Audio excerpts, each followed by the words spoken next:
আজকে তোমাদের সাথে শেয়ার করব 19শে এপ্রিলের ভিডিও। আর ওই দিনটা কেমন কাটিয়েছিলাম। এই যে দেখতে পাচ্ছ শুরু হয়েছে এক অন্যরকমভাবে, কারণ বাড়ির পাশেই বজরংবলীর হচ্ছে যে পুজো ছিল। আর আমাদের প্রত্যেক বছর বাড়ির পাশে এই পুজোটা হয়ে থাকে। তো আমরা ওই সময়টা সবাই পাড়ার উপোস করে পুষ্পাঞ্জলি দিই, তাই দিলাম। এবং দিয়ে তারপরে আমাদের এক জায়গায় খাওয়া দাওয়া হয়েছিল পাড়ার সবাই। তো সেখানে খাওয়া দাওয়া করে আমি বেরিয়ে পড়লাম, কাজ ছিল সেখানে কাজে গেলাম।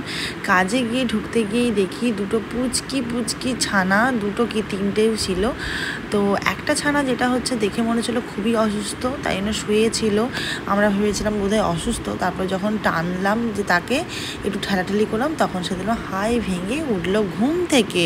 আমরা তো অবাক। তারপর ব্রাইডের কাছে পৌঁছলাম। ব্রাইডের কাছে গিয়ে দেখি একটা ছোট্ট সমস্যা। ওর যে কানের সামনে অনেকেরই চুল থাকে, ওর মানে কি বলবো, মানে ওই যে হেয়ার রিমুভ করেছে, মানে ফেসিয়াল হেয়ারগুলো রিমুভ করেছে, কিন্তু কানের সামনে না একটা দাগ অডভাবে রেখে দেয়, মানে ওই যে কানের সামনে যে চুলটা থাকে।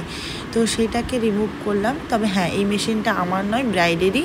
আর ব্রাইড নিজেই রেখেছিল, তো আমায় বললো ওটা করতে। অ্যাকচুয়ালি আমি ব্রাইডকে বলি যে ফেসিয়াল হেয়ার সবাই অনেকেই থাকে, অনেক ব্রাইড থাকে, রিমুভ করতে চায় না। দেখতেই পেয়েছো এই যে কানের কাছে যেরকম দাগটা দেখতে পাচ্ছ, ঠিক ছেলেদের মতো এরকম রেখে দিয়েছিল, যেটা দেখতে খুবই বাজে লাগছিল। তাই সেটাকে ঠিক করে নিয়ে এলাম প্রথমেই। আর অনেকে যেটা হয়, ফেসিয়াল হেয়ারটা রিমুভ করতে চায় না, করে নিলে এই সামারের জন্য সত্যি খুব ভালো। তাহলে সোয়েট দেওয়ার প্রবলেমটা অনেকটাই কম হয়। আর যারা করতে চাও না তাদেরকেও তো অ্যাটলিস্ট বলবো যে আপার লিপটা করে নিও, কারণ মানে মেকআপের পর না আপার লিপটা আরও বেশি করে বোঝা যায়। তো যার ফলে কিন্তু ওই জায়গাটাও কালো লাগে। সেটা মেকআপের জন্য কালো নয়, ওটা আপার লিপের জন্যই কালোটা লাগে। আর ফেসিয়াল হেয়ার রিমুভ করলে মেকআপটাও কিন্তু ভালোবাসে, লং লাস্টিংও হয়, এটা খুব সত্যি কথা। তো তারপর দেখো, যেটা আরেকটা সমস্যার কথা তোমাদের বলি, যে এই গরম তো মানে ওই 18 তারিখ থেকে 22 তারিখের মধ্যে না বিভৎস গরম পড়েছিল। আর এই দিদিদের যখন বিয়ে হয়েছিল তখন ওদের নতুন বাড়ি মানে হয়েছে, আর সদ্য ওই বাড়িতে ঢুকে ওদের এত বড় অনুষ্ঠানটা হচ্ছে। তো সেভাবে রুমের কোনো মানে অ্যারেঞ্জমেন্ট ছিল না। হ্যাঁ, এসি রাখতেই হবে এমন কোনো ব্যাপার নেই, কারণ এসি ছাড়াই আমি ম্যাক্সিমাম জায়গায় কাজ করি, এবং তাতে লং লাস্টিং নিয়েও কোনো সন্দেহ আমার থাকে না। মানে আমার কাজের প্রতি এতটাই নিজের কনফিডেন্স থাকে যে এসি ছাড়াও কিন্তু লং লাস্টিং করে, সেটা নিয়ে কোনো সমস্যাই নেই। কিন্তু সমস্যা হলো একটু পাখাটা দরকার এই গরমকালে। এবার বলবে যে হ্যাঁ স্ট্যান্ড ফ্যান তো আছে, কিন্তু স্ট্যান্ড ফ্যানে বিশ্বাস করে দেখতেই পেলে চুলের হাল কেমন হয়, হেয়ার করতে গেলে খুব অসুবিধে হয়। আর কুলারেও তাই হয়, তাই একটু সিলিং ফ্যান থাকলে ভালো হয়। মানে যে বিশেষ করে কি বলো তো, ব্রাইড যে রুমটাতে বসবে, যারা আগামী ব্রাইড আছো তাদের জন্য বলছি, যে রুমটাতে সাজতে বসবে সেখানে লাইট আর ফ্যান এই ব্যবস্থাটা এই গরমকালে যেন ঠিকঠাক থাকে। এসি রাখতেই হবে এমনটা কিন্তু আমি সবসময় বলি না, মানে সবসময় কেন আমি বলি না এসি থাকতেই হবে এমন কোনো ব্যাপার নয়, কিন্তু লাইট ফ্যানটা যেন ঠিক থাকে। আর ফ্যান বলতে গেলে স্ট্যান্ড ফ্যানের থেকে, কুলারের থেকে কিন্তু সিলিং ফ্যান অনেক ভালো। কারণ হচ্ছে স্ট্যান্ড ফ্যান আর কুলারের প্রচণ্ড পরিমাণে হাওয়ায় কিন্তু চুলগুলোকে বেশি উড়িয়ে দেয়, তখন কি আমাদের মানে হেয়ার স্টাইল করতে গেলে খুবই প্রবলেম হয়। আর যেটা হয় বাকি আমাদের কথা তো ছাড়োই, মানে যখন ব্রাইড করা হয় তখন যদি স্ট্যান্ড ফ্যান থাকে না, সেটা আমরা চেষ্টা করি ব্রাইডের দিকেই ঘুরিয়ে রাখতে। আমাদের তখন কথা ভুলেই যায়। আর বিশ্বাস করে এই গরমে কাজ করার সময় কিন্তু প্রচণ্ড পরিমাণে কষ্ট হয়।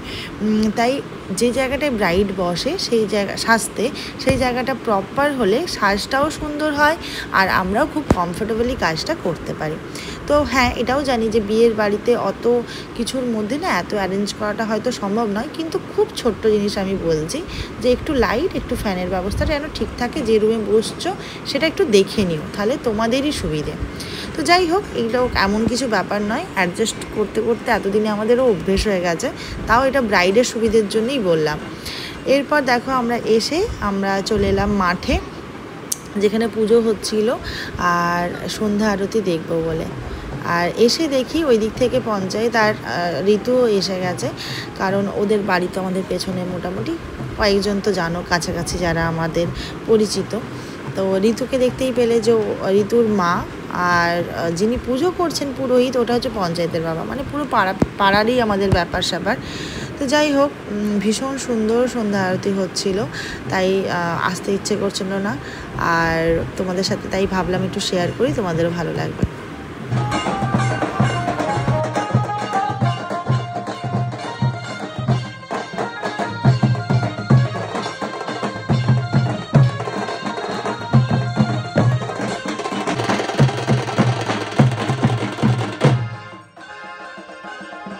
এরপর সেখানে অনেক কিছু বসেছিল, আর ঋতু আর পঞ্চায়েত সেদিন দুজনে মিলে আমাকে অনেক কিছু খাইয়েছিল। তো এই ছিল সারাটা দিন, সেদিনের কেমন লাগলো তোমাদের অবশ্যই জানিও।